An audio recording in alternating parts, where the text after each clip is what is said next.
Tu n'as pas de famille non plus? Demanda la petite fille au PDG solitaire, et l'invita à son anniversaire. Il y vint seul et en repartit avec une famille. Vous n'avez pas de famille, vous non plus? La question brisa le silence comme une fissure nette dans l'air glacial. Brian leva les yeux.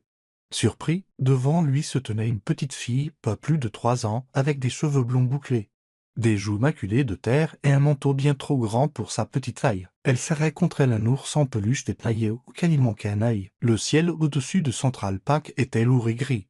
L'hiver mordait à travers les manteaux et les gants. Brian n'avait pas bougé depuis plus d'une heure. Il était assis, avachi sur un banc, vêtu d'un manteau et d'une écharpe de belle facture. Il avait tout l'air d'un homme qui a réussi. Mais ses yeux étaient vides, sans vie. Qu'avez-vous dit? Demanda-t-il. J'ai demandé si vous n'aviez pas de famille non plus. Répéta-t-elle doucement. Vous avez l'air triste. Les gens qui sont tristes sont souvent seuls. Brian la dévisagea, stupéfait. Personne ne lui avait parlé ainsi depuis des lustres, si directement, si honnêtement. Il hésita, puis répondit. Non, plus maintenant. Elle hocha la tête comme si cela avait un sens parfait. Maman et moi, on n'a pas de famille non plus. Juste nous et nounours. Elle souleva l'ours usé. Aujourd'hui, c'est mon anniversaire. J'ai 3 ans. Brian ouvrit la bouche, mais les mots restèrent coincés dans sa gorge. Elle continua. Maman a dit que on aurait de la pizza et un gâteau ce soir. Un tout petit. Elle a économisé pour ça. Je vais pouvoir souffler une bougie. C'est mon moment préféré. Brian déglutit difficilement. Mais maman était triste ce matin. Elle a dit que le foyer était plein et qu'on devrait peut-être encore dormir dehors. Je lui ai dit que ce n'était pas grave. J'ai dit que si on invitait quelqu'un à mon anniversaire, peut-être que l'on aurait moins froid. Elle leva vers lui de grand et confiant. Vous pouvez venir si vous voulez. Ce n'est pas grand-chose, juste une pizza, mais je partagerai. Vous m'invitez? Demanda-t-il. Elle sourit. Oui. C'est derrière la vieille pharmacie, près du mur qui reste chaud. Brian secoua légèrement la tête, essayant de comprendre. Comment tu t'appelles? Susan. C'est un très joli nom, dit-il gentiment. Maman dit que c'était celui de sa grand-mère. Et vous? Brian. Eh bien, monsieur Brian, voudriez-vous venir à ma fête d'anniversaire? Vous n'avez pas besoin d'apporter quoi que ce soit. Il la regarda vraiment. Pas une enfant sans abri. Pas une inconnue. Juste une petite étincelle de lumière dans l'obscurité. Il aurait dû dire non. Il avait des réunions, des appels. Un agenda rempli de choses qui lui avaient paru importantes autrefois. Mais plus rien de tout cela ne comptait. Il se leva, ajusta son manteau et hocha la tête. Ce serait un honneur, Susan. Elle tapa dans ses mains. Youpi, maman va être si contente. Brian la suivit tandis qu'elle trottinait devant lui. Le bruit de ses bottes résonnant sur le trottoir, le soleil déclinait derrière les arbres, projetant de longues ombres sur le parc. Pour la première fois depuis des mois, Brian sentit un changement dans sa poitrine. Infime mais réel. Il respirait plus facilement, et il se demanda comment une enfant avec si peu pouvait lui offrir quelque chose qu'il n'avait pas connu depuis des années, une gentillesse qui n'attendait rien en retour, tandis que Brian suivait Susan dans les rues crépusculaires. Quelque chose de longtemps enfoui s'agita en lui. Elle sautillait devant, parlant à son ours en peluche, ignorant à quel point elle l'avait déjà profondément touché. Ses pas étaient légers, pleins de confiance, et elle avait choisi de lui faire confiance à lui. Un étranger en costume aux yeux vides, ses chaussures vernies claquaient sur le pavé fissuré, déplacé dans ce quartier de la ville. Il ne savait pas pourquoi il avait dit oui. Peut-être était-ce sa voix, si innocente. Ou peut-être cette question, vous n'avez pas de famille, vous non plus, qui l'avait touché plus profondément qu'il ne voulait l'admettre. Il n'avait pas toujours été seul. À 8 ans, Brian perdit ses parents dans un accident de voiture. Il se souvenait des gyrophares, de la voix douce d'une assistante sociale, puis de la chaleur de l'étreinte de sa grand-mère. Margaret, une couturière aux mains arthritiques et à l'âme bienveillante, l'éleva avec de l'amour, de la soupe et des histoires pour s'endormir. Elle devint son monde entier. Quand il connut le succès dans la vingtaine, elle fut sa plus grande supportrice. Et lorsqu'elle décéda l'hiver dernier, juste avant Noël, quelque chose en lui s'éteignit. Il ne pleura pas. Il retourna au travail, s'ensevelit sous les chiffres et les échéances, et laissa le silence s'installer. Son penthouse était élégant, moderne et froid. Les anniversaires passaient inaperçus. Les messages restaient sans réponse. On le qualifiait de génie, de visionnaire. Mais personne ne l'appelait pour prendre de ses nouvelles. Plus d'une fois, il s'était tenu sur son balcon, fixant les lumières de la ville, se demandant ce que cela ferait de disparaître. Le monde continuerait, son empire perdurait, jusqu'à aujourd'hui, jusqu'à ce qu'une petite fille dans un manteau déchiré le regarde, lui, et non à travers lui, et voit ce que personne d'autre n'avait vu. On est presse arrivé, monsieur Brian lança Susan par-dessus son épaule, en sautant par-dessus une flaque gelée. Il hocha la tête, ravalant une boule dans sa gorge.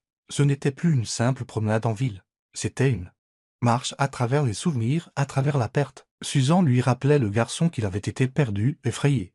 Jusqu'à ce qu'une personne lui redonne une raison de croire. Et la voilà, une fillette de 3 ans vivant en marge de la survie, invitant un étranger à son anniversaire simplement parce qu'elle sentait qu'il était seul. Brian avait investi des fortunes dans la technologie, l'automatisation et le progrès, et pourtant, à cet instant, il était guéri par quelque chose qu'aucune machine ne pouvait reproduire, la compassion d'Anne.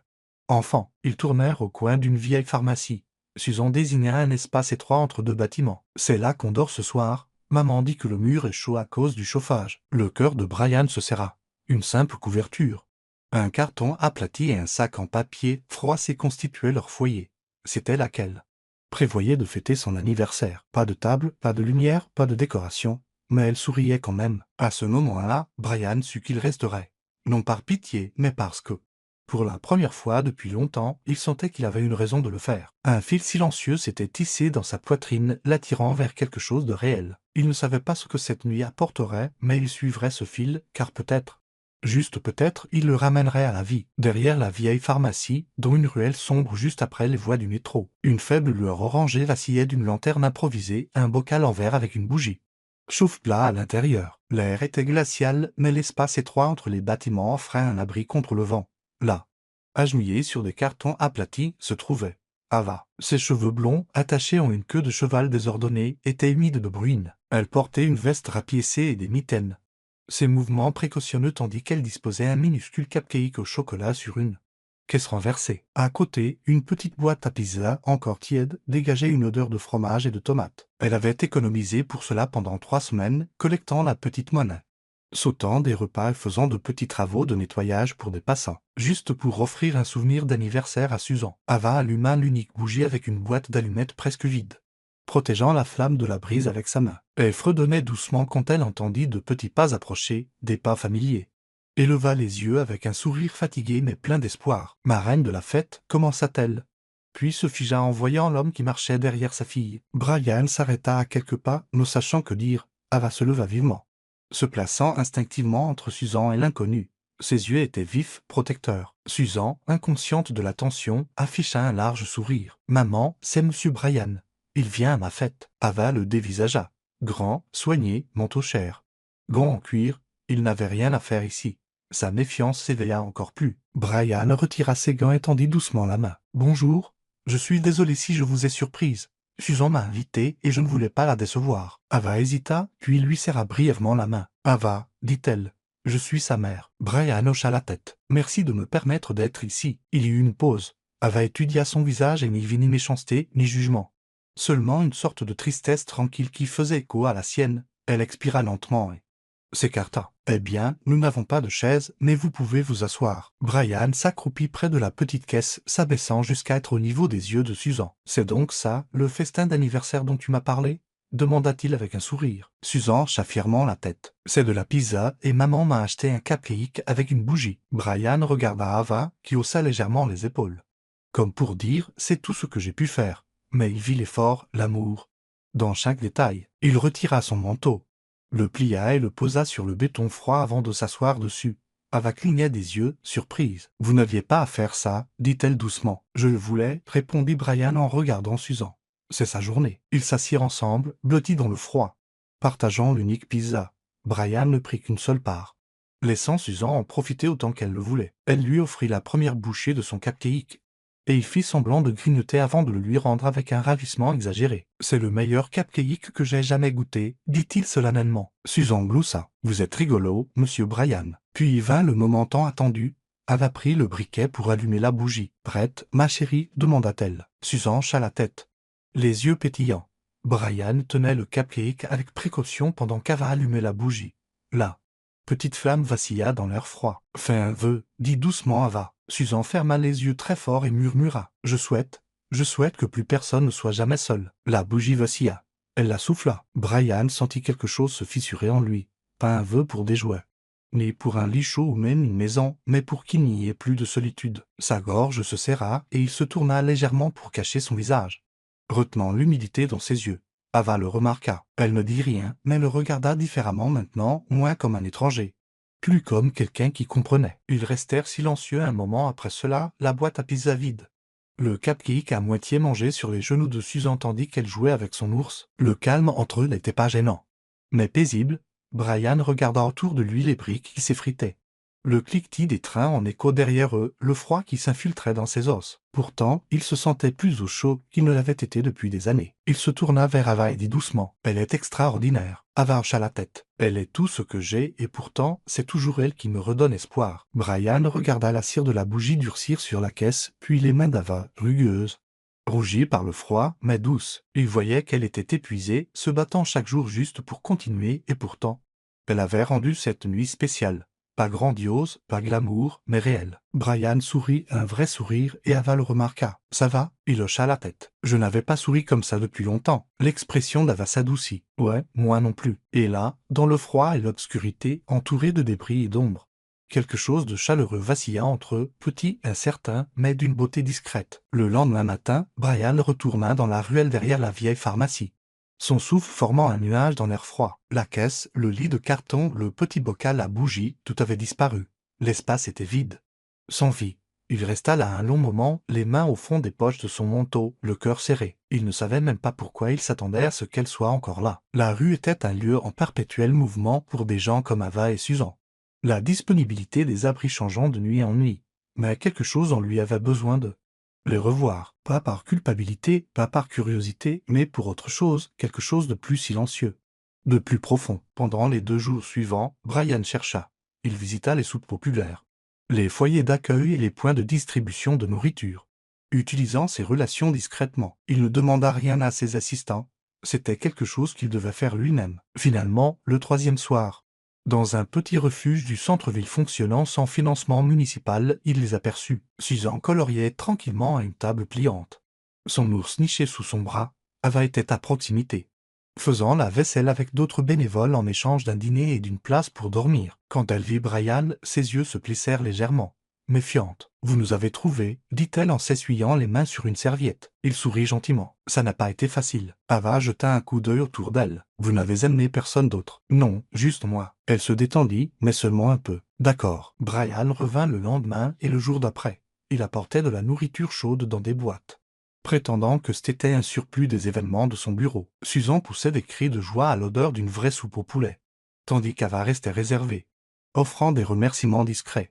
Il ne posait jamais de questions, il ne se mêlait pas de leurs affaires. Au lieu de cela, il écoutait, il observait. Les chaussures de Susan commençaient à se défaire. Alors il trouva un cordonnier prêt à les réparer gratuitement. Quand cela ne fonctionna pas, il laissa une paire de bottes pour enfants de haute qualité dans la boîte de dons du refuge, à la taille de Susan. Quand il vit Ava tousser et frissonner un soir, il revint le lendemain avec une douce écharpe en laine et une couverture épaisse, mais elle hésita avant d'accepter. « C'est très gentil, dit-elle, mais je ne veux pas trop prendre de vous. »« Ce n'est rien, répondit-il. »« Vraiment ?» Elle regarda de nouveau l'écharpe, ses doigts effleurant le bord. « Elle sent quelque chose de familier. Elle appartenait à ma grand-mère. » Admit Brian.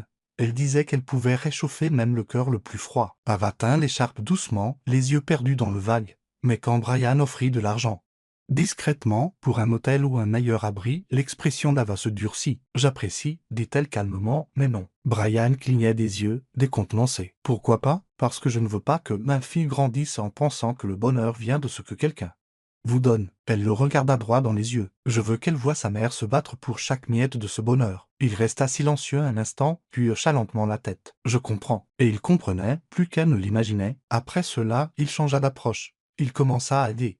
Indirectement, il régla quelques factures de nourriture du refuge sans donner son nom. Il organisa discrètement une consultation médicale via une clinique locale pour la toux persistante de Susan, toujours anonymement. Il contacta même une bibliothèque voisine pour s'assurer que Susan puisse avoir une carte d'enfant, afin qu'elle et Ava puissent emprunter des livres à lire ensemble. Ava le remarqua.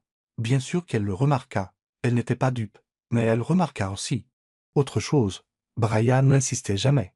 Il ne la faisait jamais se sentir petite. Il n'attendait jamais de gratitude. Au lieu de cela, il était présent. Il apportait des chaussettes propres pour Susan. Il aida à réparer une fermeture éclair cassée sur le vieux manteau d'Ava un soir, sans dire un mot. Il riait doucement aux histoires de Susan. Écoutait attentivement quand Ava partageait des bribes de sa journée. Peu à peu, les murs qu'Ava avait érigés commencèrent à montrer de minuscules fissures. Et bien qu'elle ne l'admettrait jamais à voix haute, chaque fois qu'elle le voyait attendre tranquillement devant le refuge, tenant un sac en papier avec le dîner ou une boîte de crayons de couleur pour Susan. Son cœur battait un peu plus vite, parce qu'une gentillesse comme celle-là, c'était rare. Et c'était réel, c'était une soirée calme, le refuge était inhabituellement paisible. La plupart des résidents déjà endormis, leurs doux murmures se fondant dans la nuit froide. Brian avait apporté un thermo de chocolat chaud et quelques pâtisseries restantes d'un café du centre-ville. Fraîche, sucrée, encore tiède. Ava était assise en face de lui à une table de pique-nique en métal à l'extérieur du refuge. Enveloppée dans l'écharpe qu'il lui avait donnée des semaines auparavant, Susan était blottie à proximité sur une couverture. Son ours en peluche serré dans ses bras. Ils sirotèrent en silence un moment avant qu'Ava ne parle. « Vous êtes-vous déjà demandé comment un seul instant peut briser toute votre vie ?» demanda-t-elle doucement, sans le regarder. Brian se tourna vers elle, son expression ouverte, accueillante. « J'étais étudiante en soins infirmiers, dit-elle. Première de ma classe. Je rêvais de travailler en pédiatrie. J'allais aider des enfants comme... » Susan. Ses lèvres se retroussèrent en un petit sourire amer. Mais ça, c'était avant. Brian attendit. Elle prit une profonde inspiration. Mon tuteur de l'époque. Il était censé veiller sur moi. Mes parents sont morts quand j'avais 17. Oh, c'était leur ami, il m'a recueilli. Je pensais qu'il faisait une bonne chose. Ses mains se resserrèrent sur le gobelet en carton. Mais ce ne fut pas le cas. Il a commencé à franchir des limites, d'abord émotionnelles, puis physiques. J'avais trop peur pour en parler à qui que ce soit, trop honteuse. Et le temps que je trouve le courage, j'étais enceinte et seule. Le cœur de Brian se tordit. J'ai perdu ma bourse, j'ai été mise à la porte de sa maison. Et personne ne voulait embaucher une jeune femme de 21 ans enceinte, sans adresse, sans référence et sans diplôme. J'ai postulé partout, j'ai nettoyé des salles de bain de motel, servi des tables jusqu'à ce que mes pieds saignent. Mais le loyer continuait d'augmenter. Et les emplois ne duraient pas. Elle baissa les yeux, clignant des yeux avec force. Susan est née dans un foyer. Je me souviens l'avoir tenue pour la première fois et avoir pensé que peut-être la vie allait enfin changer. Une longue pause. Ce ne fut pas le cas. La gorge de Brian se serra. Il voulait dire quelque chose, arranger les choses, mais elle continua. J'ai été suivie, harcelée, on m'a proposé des marchés par des hommes qui pensaient m'aider. Elle le regarda alors, ses yeux perçants. Alors, pardonnez-moi si je ne fais pas confiance facilement. Si je ne fonds pas simplement parce qu'un m'apporte de la soupe et des sourires. Je ne vous demande pas cela, dit Brian doucement. Je n'ai pas besoin d'être sauvé, ajouta-t-elle. Je veux quelqu'un qui me voit, qui comprenne. Brian posa doucement sa tasse. Je vous vois, Ava. Elle détourna le regard, la mâchoire serrée. Je pensais être la personne la plus seule au monde, dit-il après un moment. J'ai perdu mes parents jeunes. J'ai été élevé par ma grand-mère. C'était la seule personne qui se soit jamais vraiment souciée de moi. Quand elle est décédée à Noël dernier, quelque chose en moi s'est éteint. Je ne me suis pas senti entier depuis. Il déglutit. Tout le monde pense que j'ai tout, le pouvoir, l'argent, le succès. Mais rien de tout cela n'a d'importance quand personne ne vous attend à la maison. Ava le regarda de nouveau, le regarda vraiment cette fois. Je siège dans des conseils d'administration. Je prends des décisions à plusieurs millions de dollars, puis je rentre dans le silence, dans le néant. Il y avait quelque chose de brut dans sa voix, de non poli, de réel. Je n'ai jamais été aussi fort que vous, ajouta Brian, la voix légèrement cassée. Ce que vous avez fait, pour Susan, pour vous-même. C'est le genre de force dont j'ai seulement lu des récits. Ils restèrent là, immobiles, deux âmes à nu sous la faible lumière du refuge, entourés par le bourdonnement silencieux de la ville. Les épaules d'Ava se détendirent un peu. Parfois, murmura-t-elle, je suis si fatiguée d'être forte. Je sais, dit Brian. Mais vous n'êtes pas obligé de tout porter seul. Pendant un long moment, il ne dit rien de plus. Pas de déclaration, pas de promesse. Juste une compréhension mutuelle et silencieuse. Quelque chose avait changé entre eux, pas tout à fait de l'amour, pas encore. Mais quelque chose de plus profond que l'amitié. Un lien forgé non pas par la charité ou la dépendance, mais par la vérité. Et tandis qu'Ava baissait les yeux vers sa fille endormie, puis de nouveau vers Brian, elle réalisa quelque chose qu'elle n'avait pas ressenti depuis des années. Elle ne se sentait pas seule. On frappa à la porte du bureau du refuge juste après le déjeuner. Ava pliait des vêtements donnés. Quand le personnel l'appela, elle se retourna, surprise de voir une femme en blasé-gris tenant un presse-papier. Son expression professionnelle n'est distante. « Madame Avamou demande à la femme. »« Oui, » répondit Ava avec prudence. « Je travaille pour les services de protection de l'enfance. Nous avons reçu un signalement concernant votre fille, Susan. » Ava se figea. La femme continua. « Nous sommes préoccupés par votre situation de logement. Susan a été vue dormant dans des conditions insalubres et dangereuses à plusieurs reprises. Nous devons évaluer si l'environnement actuel est approprié pour une enfant de son âge. »« Non, s'il vous plaît, » dit Ava. La panique montant. « Elle va bien. Elle est en bonne santé. Je m'occupe d'elle. Le ton de la femme était mesuré. Nous comprenons que vous faites de votre mieux, mais la sécurité est notre priorité absolue, jusqu'à ce qu'une évaluation complète soit terminée. Nous pourrions avoir besoin de placer Susan en placement temporaire. Les genoux d'Ava flageolèrent. Non, s'il vous plaît. Elle est tout ce que j'ai. Vous ne pouvez pas me la prendre. Je suis sa mère. Quand Brian arriva au refuge ce soir-là, Ava était en larmes, assise dehors. Susan, agrippée à elle, un membre du personnel le prit discrètement à part et lui expliqua ce qui s'était passé. Sans hésiter, Brian passa plusieurs appels téléphoniques. Le lendemain matin, il arriva au bureau des services sociaux avec un classeur soigneusement organisé de documents. Des photos de Susan en bonne santé et souriante, des listes du bénévolat d'Ava, des témoignages du personnel du refuge, des dossiers médicaux montrant le récent bilan de santé de Susan à la clinique qu'il avait arrangé, et les registres des dons qu'il avait faits anonymement pour subvenir à leurs besoins. Il soumit également une lettre notariée s'offrant comme parrain légal, prêt à fournir un logement stable et à garantir la sécurité de Susan ou la garde d'Ava. Une semaine plus tard, Ava et Brian étaient assis côte à côte dans une modeste salle d'audience. De l'autre côté de la table se trouvaient deux représentants des services sociaux et un conseiller juridique. Susan attendait dehors avec une bénévole. L'agent principal prit la parole en premier. « Madame Mou, nous avons examiné votre cas. Il y a de sérieuses inquiétudes quant à votre capacité à fournir un foyer à votre fille. » La voix d'Ava tremblait. « J'ai fait tout ce que j'ai pu. Je n'ai pas grand-chose, mais elle est aimée. Chaque jour. Elle est nourrie, elle est vêtue, elle rit, elle est en sécurité avec moi. » L'une des agentes croisa les bras. « Mais elle dort dans la rue, n'a pas de revenus stables, pas d'adresse permanente. » Brian se leva. Il prit une photographie dans le classeur et la posa sur la table, une photo de Susan et Ava le soir de son anniversaire, la bougie du cupcake brillant dans le noir. La mère et la fille souriaient toutes les deux. « Je les soutiens, » dit fermement Brian. « Je peux confirmer qu'Ava a pris toutes les mesures possibles pour changer leur situation. Je l'ai vue choisir la dignité plutôt que la dépendance à maintes reprises. Elle n'a pas demandé d'aide. Je l'ai offerte. » Le conseiller juridique haussa un sourcil. « Et quelle est votre relation avec l'enfant ?» Brian n'hésita pas. « Je suis un ami, un témoin. Et si nécessaire, je suis prêt à assumer la responsabilité légale pour garantir que Susan reste avec sa mère. » Il y eut un moment de silence. L'une des agentes regarda Ava. « Pourquoi ne l'avez-vous pas révélé plus tôt ?»« Parce que je ne voulais pas de pitié. » Dit doucement Ava. « Je voulais le faire moi-même pour Susan. Mais je préfère accepter de l'aide plutôt que de la perdre. » La pièce était silencieuse, puis l'agent principal regarda Brian. « Vous êtes prêt à être désigné comme son parrain sous contrôle judiciaire jusqu'à ce qu'Ava puisse établir un logement stable ?»« Oui, » dit simplement Brian. « Et vous faites cela sans rien attendre en retour ?» Brian se tourna vers Ava, puis de nouveau vers l'agent. « Je fais cela parce que personne ne devrait avoir à perdre son enfant simplement parce qu'il est pauvre. » Il y avait quelque chose dans sa voix, de stable, d'inébranlable, qui changea l'énergie dans la pièce. Finalement, l'agent soupira. « Très bien. Nous approuverons un plan de protection de 6 mois. Ava conserve la garde sous surveillance avec M. Brian comme parrain. » Ava se couvrit le visage et pleura. Cette fois de soulagement. Brian tendit la main et posa une main sur son épaule. Elle le s'écarta pas. Pour la première fois, elle le laissa porter une partie du fardeau. Dans les semaines qui suivirent l'audience, les choses commencèrent à changer. Lentement mais indéniablement, la vivacité dans les yeux d'Ava s'adoucit, la façon dont Susan riait plus librement, la façon dont Brian s'attardait un peu plus chaque soir. Il n'était plus un simple visiteur, mais quelque chose de plus proche de la famille. Un après-midi frisquet, alors qu'il partageait un chocolat chaud dans la salle commune du refuge. Brian s'éclaircit la gorge. « J'ai réfléchi, » dit-il avec précaution. « J'ai plus d'espace qu'il ne m'en faut chez moi.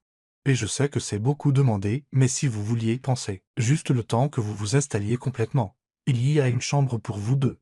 Vous auriez votre intimité, votre sécurité, sans aucune obligation. » Ava le regarda, hésitante. Avant qu'elle ne puisse répondre, Susan tira doucement sur sa manche et murmura. « Maman, il était triste comme nous, mais maintenant il sourit. » Le cœur d'Ava se serra. Quelques jours plus tard, elle accepta. Emménager ne fut pas facile.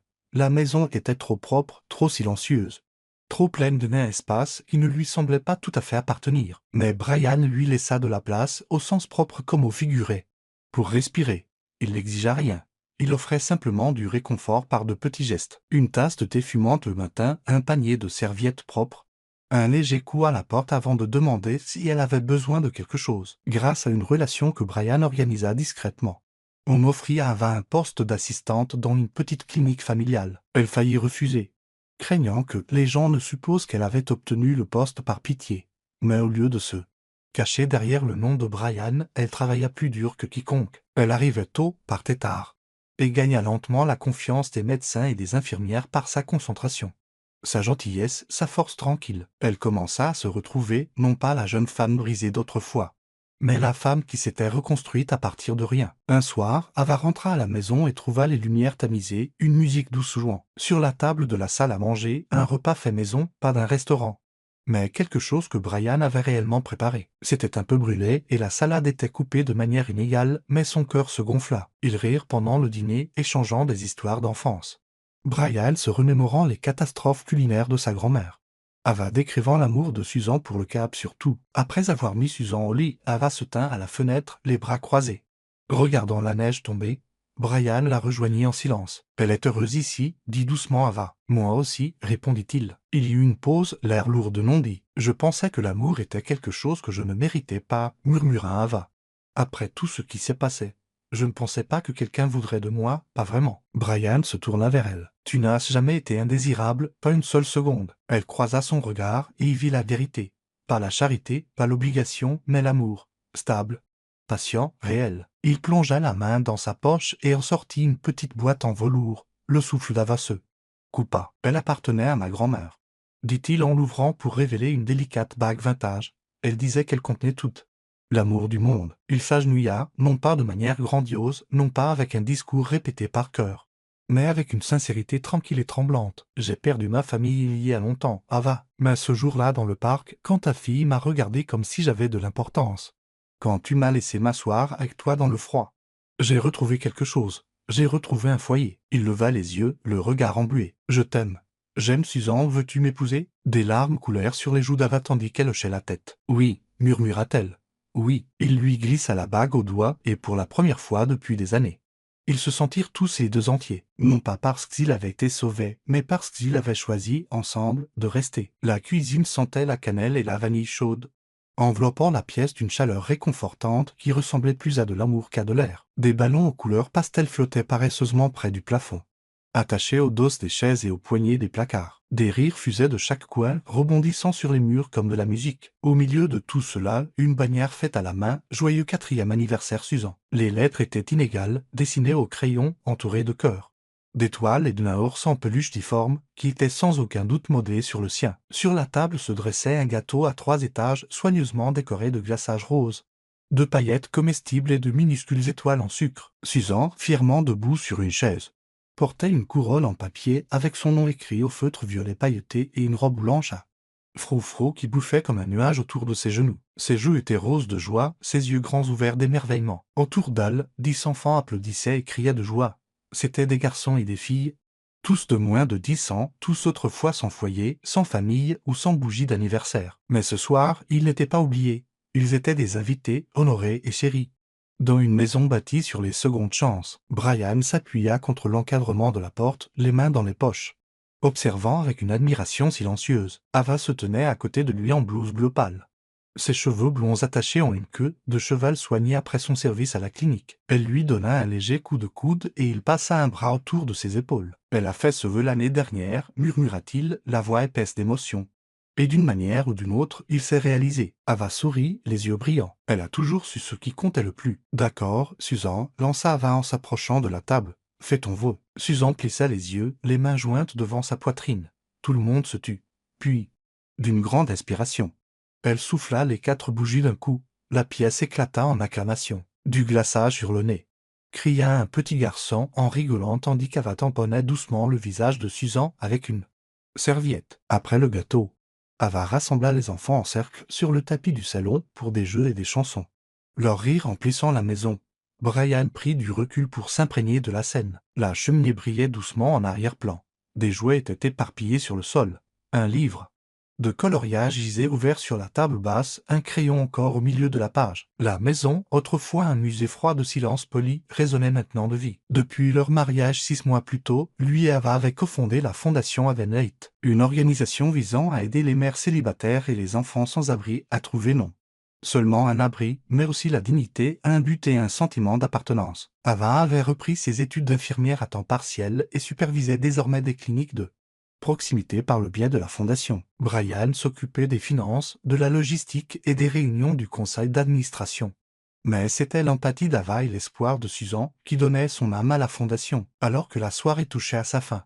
Les enfants jouaient avec de nouveaux jouets tandis qu'Ava aidait à nettoyer les dernières miettes de gâteau. Susan, maintenant en pyjama adulteux, grimpa sur les genoux de Brian en bâillant. Elle s'appuya contre sa poitrine, ses petits doigts agrippant sa chemise. « Monsieur Brian » marmonna-t-elle d'une voix endormie, s'accrochant toujours au nom qu'elle lui avait donné il y a si longtemps. « Oui, ma chérie. » Elle leva vers lui des yeux lourds de sommeil. « Vous avez une famille maintenant, n'est-ce pas ?» Sa gorge se serra. Il regarda de l'autre côté de la pièce Ava, qui pliait une couverture, puis baissa les yeux vers l'enfant qu'il avait sauvé sans le savoir. Il la serra contre lui, l'embrassa sur le sommet de la tête et murmura « Et c'est la plus merveilleuse famille du monde. Si cette histoire a touché votre cœur, vous a rappelé le pouvoir de la gentillesse, ou vous a fait croire aux secondes chances, alors vous faites déjà partie de quelque chose de magnifique. Car ici, sur la chaîne Histoire qui touche l'âme, nous croyons à la force guérisseuse de l'amour, de la résilience et des liens humains. Chaque semaine, nous partageons des histoires authentiques et touchantes comme celle de Brian, Ava et la petite Susan. Des histoires qui nous rappellent que même dans les moments les plus froids, l'espoir peut encore trouver son chemin. Si vous souhaitez entendre plus d'histoires qui remuent l'âme et réchauffent le cœur, n'oubliez pas d'aimer cette vidéo, de laisser un commentaire et surtout, de vous abonner à la chaîne Histoire qui touche l'âme. Votre soutien nous aide à continuer de partager ces moments forts avec le monde. Jusqu'à la prochaine fois, continuez de croire en l'amour, au miracle et en la force de l'esprit humain.